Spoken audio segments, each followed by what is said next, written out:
Fala pessoal, tudo bem?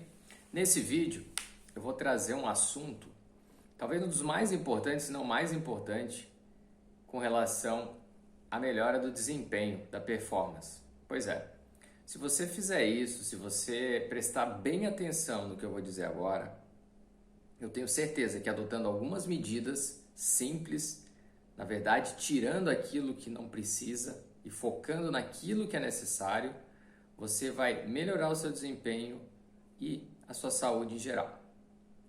Eles sempre nos falaram que a gente precisa comprar materiais tecnológicos para melhorar nosso desempenho, ou que a gente precisa treinar mais forte, usar suplementos, porque a alimentação não é suficiente, usar vitaminas, porque também a alimentação nesse aspecto não é suficiente.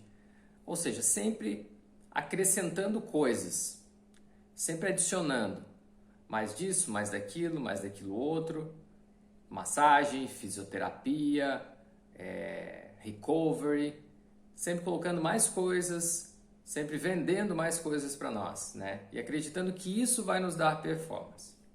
Bom, qual que é o problema disso?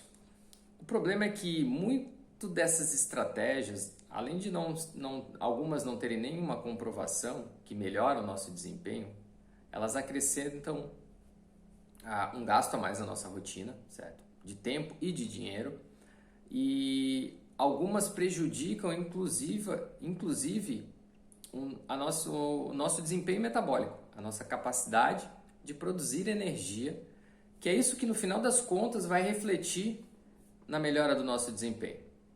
Quando você é atleta, independente da modalidade que você treine, você quer transformar energia em trabalho. Ou seja, você quer pegar o alimento, vai ingerir ele vai ser desconstruído e o seu corpo vai utilizar esse combustível que vem desse alimento, né, para converter em energia. Fora isso, tem os outros micronutrientes que vão fornecer outros benefícios para esse sistema metabólico. Mas falando na parte energética, a gente pega um combustível e oferece isso para a nossa célula, para ser transformado em energia. Acontece que essa ideia de que o nosso corpo precisa basicamente de glicose para produzir muita energia, né, principalmente para o atleta, é uma ideia muito equivocada. Eu vou explicar por que essa ideia é equivocada. Tá? Imagina que o nosso corpo evoluiu para chegar onde a gente está hoje, um período de, acho que, se não me engano, a nossa espécie, Homo, tem mais de 250 milhões de anos de evolução. Os últimos 10 mil anos foram dedicados a uma grande revolução, né, no desenvolvimento da nossa espécie, na questão de acesso a alimentos, de agricultura e por aí vai.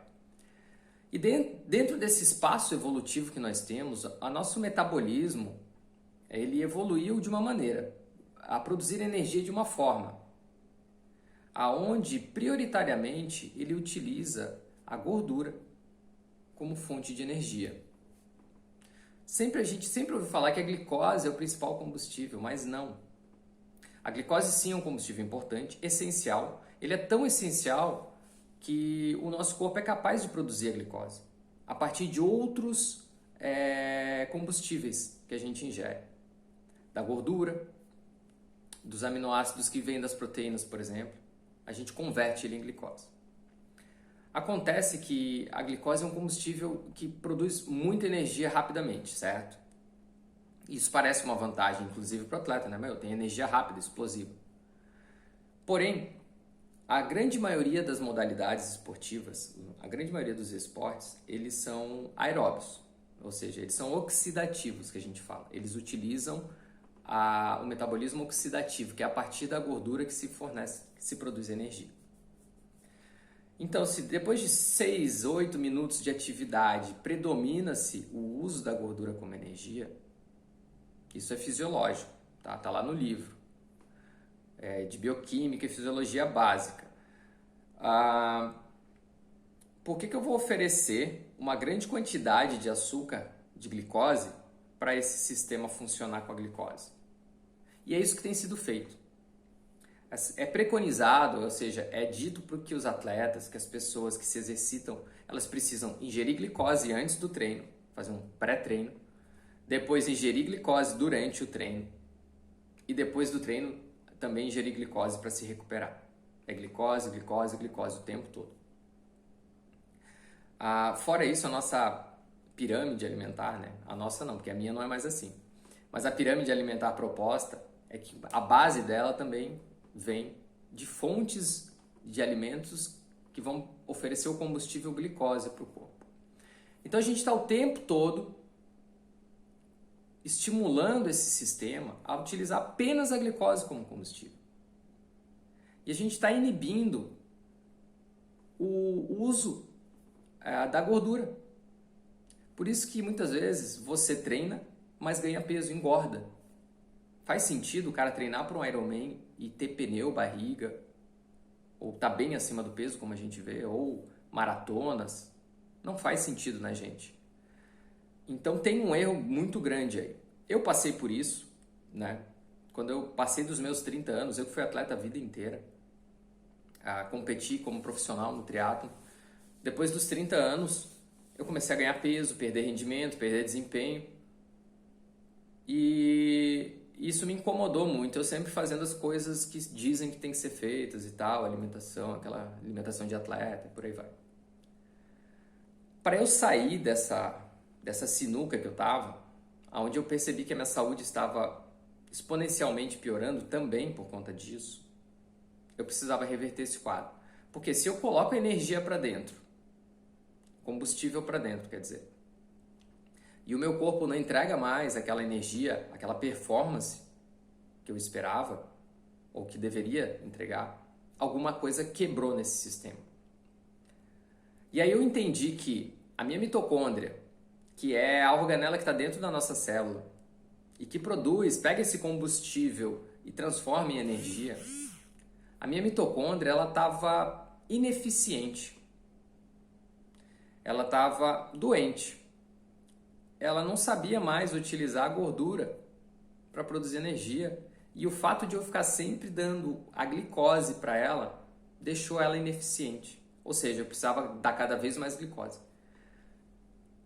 Esse tipo de desfecho que cria uma disfunção metabólica em nós, ela é a causa de muitas doenças também, como a resistência à insulina, síndrome metabólica e por aí vai. Mas hoje a gente vai focar em desempenho e em performance esportiva. E aí o que eu fiz, né? O que eu fiz para sair dessa armadilha? Bom, não foi fácil, não está sendo fácil, porque eu ainda estou nesse processo, né? Hoje eu tenho 41, estou quase fazendo 42 anos, e precisei mudar muita coisa do meu entendimento. Basicamente, quando a gente faz a mesma coisa repetidamente, esperando resultados diferentes, a gente está ficando maluco, né? É insanidade. Então, eu fui buscar fazer o oposto daquilo que eu fazia. E a partir daí as mudanças começaram a aparecer. Então, assim, o que eu diria para você que está vendo esse vídeo e que se identificou com esse quadro? Eu daria 3 dicas para você. 3 ações simples, básicas, que você pode fazer a partir de hoje, tá? E vai perceber grandes mudanças já no seu desempenho, na sua eficiência metabólica. O primeiro é reduzir essa quantidade de carboidratos, né, que a gente aporta, né? Mas para isso, você precisa reduzir, que daí é a segunda dica, a sua carga de treino. Porque não adianta você querer mudar um comportamento metabólico e buscar imediatamente uma resposta de eficiência. Então você precisa dar um tempo para a sua mitocôndria se adaptar a essa nova realidade. E oferecer a ela, aí a terceira dica, oferecer a ela o combustível ao qual ela precisa aprender a utilizar com eficiência e maestria novamente, que é o combustível que os anos de evolução nos fizeram ser excelentes no seu uso, que é a gordura, certo? Então, basicamente, você reduzindo a ingesta excessiva de carboidratos, mudando a intensidade do seu treino para uma intensidade mais baixa, permitindo com que sua mitocôndria, com que o seu corpo se adapte a essa nova realidade metabólica e oferecendo o combustível que ela precisa usar, eu tenho certeza absoluta, mas muitos atletas hoje já fazem isso, que o seu desempenho, a sua performance vai melhorar. Mas entenda que tudo no treinamento, tudo na fisiologia, tudo demanda o quê? Um tempo de adaptação. Não adianta você fazer isso hoje e querer que mude amanhã. Quando você treina para uma prova, você tem um programa de treinamento. E esse programa de treinamento é constituído em fases. Essas fases elas têm ciclos, né? Já deve ter ouvido, um microciclo, um macrociclo. Então imagina assim, que um mesociclo, algumas semanas, 6 semanas, 4 semanas, 8 semanas, elas estão ali por quê? Porque o seu corpo, a sua fisiologia precisa desse tempo para gerar adaptações. Não adianta eu dar um estímulo hoje e querer que o meu corpo esteja adaptado a esse estímulo amanhã. Não é assim que funciona. Com o metabolismo é a mesma coisa. Treinar o nosso metabolismo para ser eficiente no uso da gordura e assim melhorar o seu desempenho, melhorar a sua eficiência metabólica, demanda tempo de adaptação. Então, fica aqui a dica para você. Se você gostou desse vídeo, se fez sentido para você o que eu falei, se inscreve aqui no nosso canal no YouTube. O canal do Keto Coach está aqui para compartilhar a nossa vivência como treinadores. Eu e o Paulinho, a gente desenvolveu um método com base na nossa experiência e nos nossos estudos, fundamentado na melhor ciência esportivo-nutricional. Então acompanhe o nosso canal, aperta aí na sinetinha que quando tiver atualizações você vai receber. Valeu? Bons treinos e uma boa saúde metabólica para você.